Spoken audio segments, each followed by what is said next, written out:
La Française. Changer de point de vue pour changer les choses vous présente la revue de presse.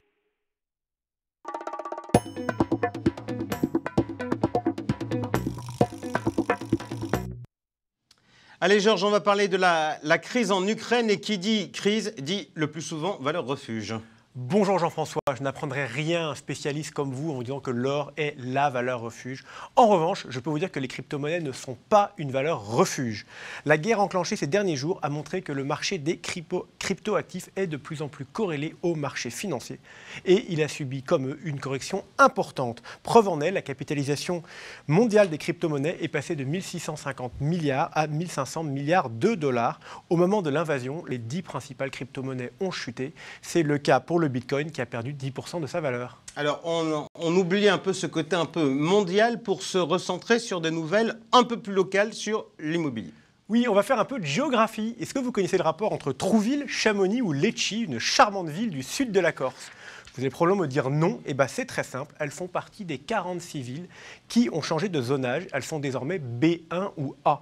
Qu'est-ce que ça veut dire ? Ça veut dire qu'elles sont désormais éligibles au Pinel à cause d'une forte tension sur l'immobilier dans ces villes. Nous avons dedans aussi Courchevel, Val d'Isère, La Mole, bref, que de très belles destinations. Alors, puisqu'on parle du Pinel, on rappelle, il y avait 3 organismes, c'était l'AFNAIM, l'AFIL et l'Anacofi Immobilier, qui avaient déposé un recours contestant le sujet concernant l'encadrement des rémunérations des intermédiaires. Est-ce que vous avez du nouveau sur le sujet ? Oui, donc en fait, le Conseil constitutionnel avait, dès octobre 2020, jugé que l'encadrement de la rémunération des intermédiaires était constitutionnel et le Conseil d'État vient de le confirmer en rejetant ce fameux recours. Il considère que le plafonnement des frais a été mis en place pour éviter que certains professionnels ne se servent du bénéfice de la réduction d'impôts pour pratiquer des frais de commercialisation anormalement élevés et ainsi capter cette réduction d'impôts. Pour mémoire, dans le texte, les frais et commissions pratiqués ne peuvent désormais dépasser un montant fixé à 10% du montant du prix de revient, c'est-à-dire le prix d'acquisition, plus le prix des travaux.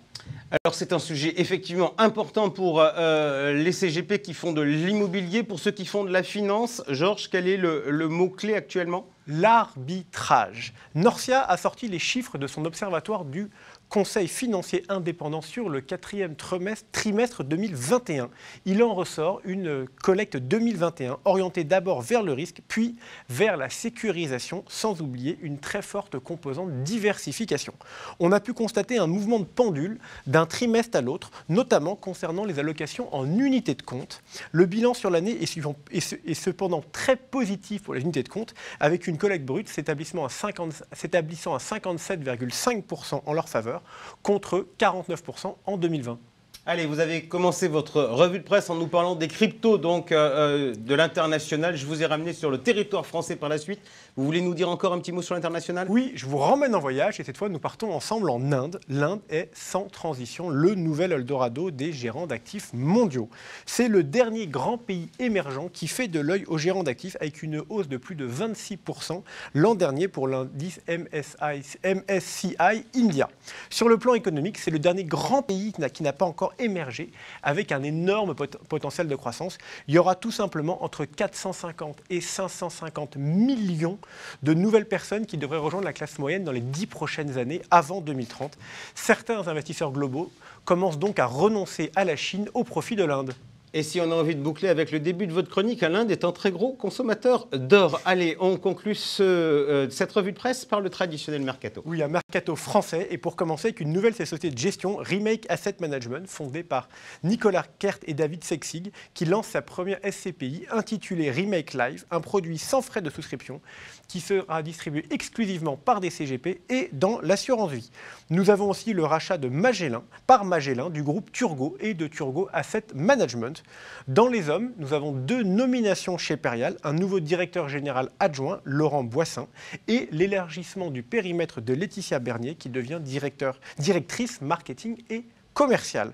Enfin, on avait publié l'offre d'emploi au mois de janvier. On a trouvé le candidat. Martin Landais remplace Lionel Corr, qui, comme vous le savez, est parti au BCG. Il est nommé sous-directeur assurance à la direction générale du Trésor. Merci beaucoup, Georges.